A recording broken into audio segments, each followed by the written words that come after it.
Welcome to Creative DIY with Mom Das. Today I'm going to share with you 3 rustic vintage Christmas decor DIYs.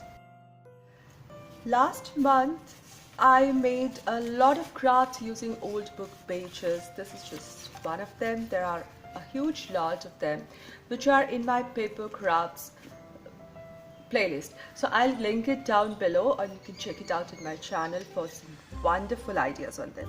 So today also I'm going to use some old book pages for today's vintage themed Christmas craft. Now I found this beautiful print on internet and have printed it out.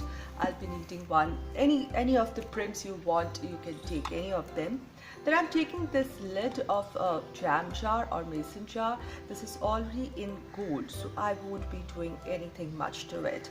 But I want this design on this. Now if you see there's a groove here, I want a little bit of gold to show through, so the elevated groove will stay, and I'll put my image right in the center. So from my place from home I found this another lid which is of the size just inside the groove. So this is going to be the stencil, and I'm going to trace out an image from this one and then cut it out. So just trace it where I want it and cut it out. So after I've cut it, I added some glue at the back side, and I'm just going to glue it onto the top of the lid. So this one stays here. Now for the old book pages, it has to have a width which is much bigger than that of the lid. That is the first thing that one must take care. Next I'm going to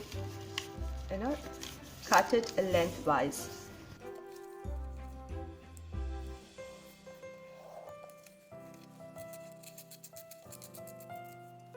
Now I'm going to keep this text matter portion on the outside, and I'm going to enhance the old thing further, and I'm staining it again with some coffee color, and I'm applying it on the edge that I have planned to be the outer edge, so that I need it to be darker than the regular ones. So once this is done, I'm going to fold it like an accordion fold. I've done it so many times with these craft works here. It's just going zigzag with the paper.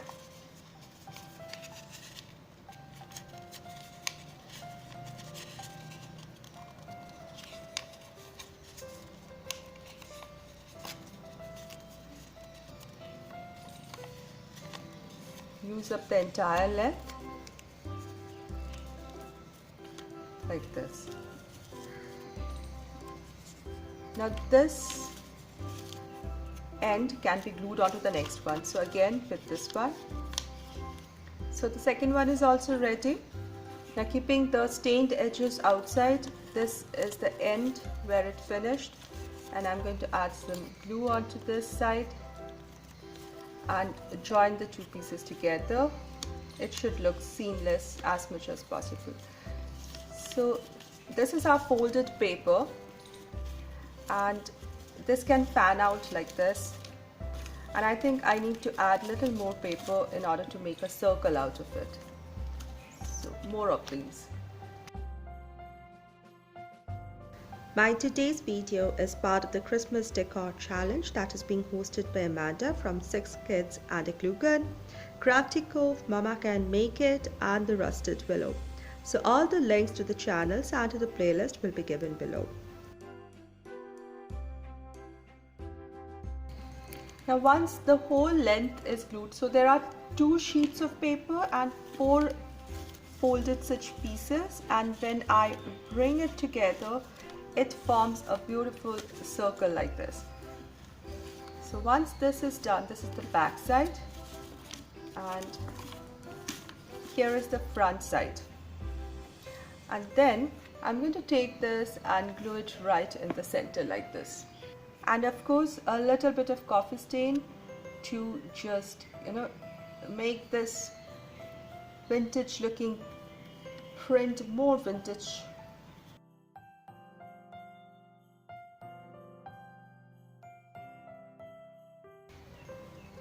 And here we have another ornament ready.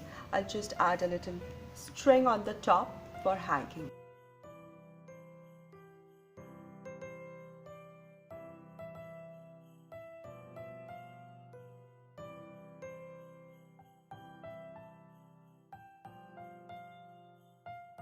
I'm going to make a beautiful rustic star decor, wall hanging or an ornament. So you can get these kinds of star printouts on internet. I basically used a little geometry, basic ones, and made my own star.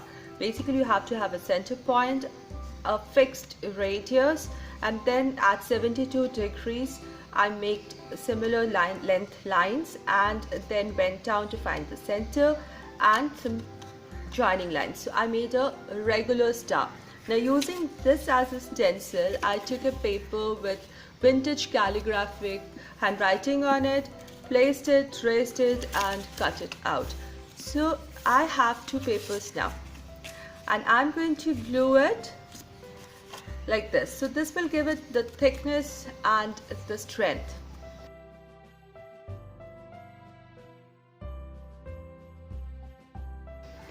I just use some glue stick to attach it.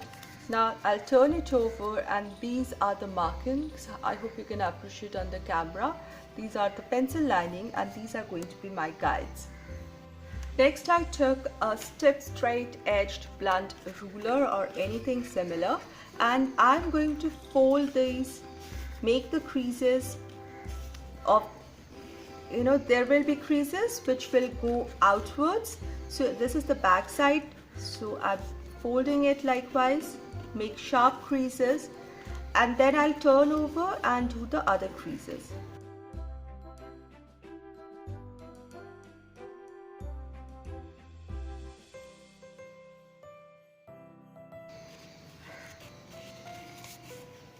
Now these lines have to go down, so just hold them and press them together like this.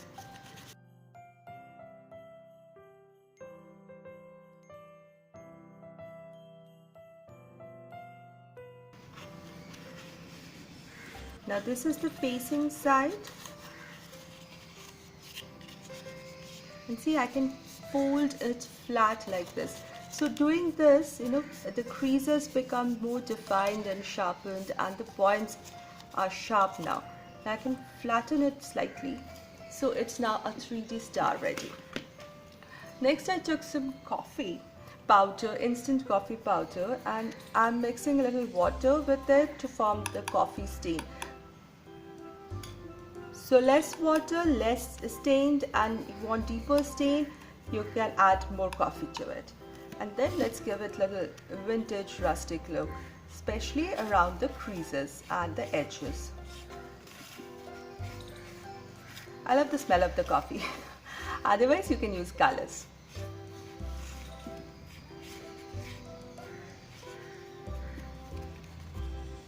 You can even use tea.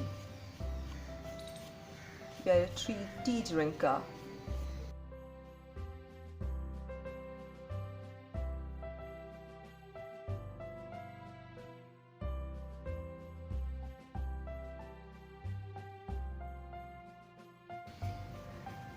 Now remember that once you apply it and let it dry, once it's dried, the stain will get a little lighter, so you have to adjust your stain accordingly. Next I have this pretty, it's a design made out of copper wire. So this belonged to a phase when I was trying to do some wire jewelries. So something's left behind, otherwise you can just use some beads or something. So this is the hook portion, and I'm just going to take my star and glue it right here, and this will be done.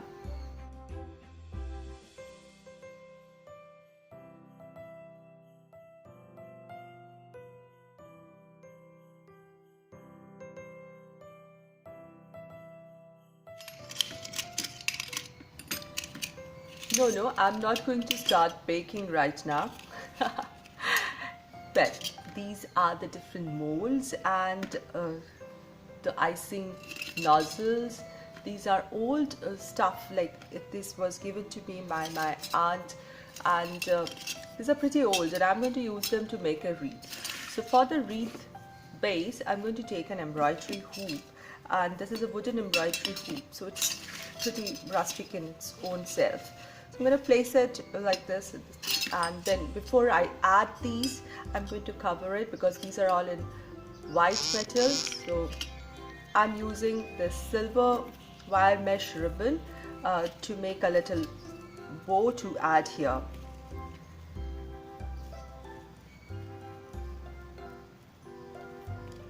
So I'm starting with the smallest loop and gradually increasing the length of the loops next, so that they have a little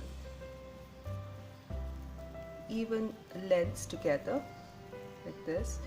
After I just hold everything together, and I'm taking a little wire, and these are those regular wire ties that are there, and just pull everything together like this. Cover it and slightly spread out the loops, and then I can just glue it at the bottom portion of my hoop like this. After I've attached my bow, now I'm going to take these and just glue them. I did some glue at the back side, and I'm going to glue them onto the hoop, spreading them all around like this, so that they have little spaces left in between only. Once all are done, finally comes the largest one, the largest nozzle for the piping, and right on the top. And I think this is nice for a kitchen area. Thank you so much everybody for giving your time and support. I'll see you soon. Have a wonderful week ahead.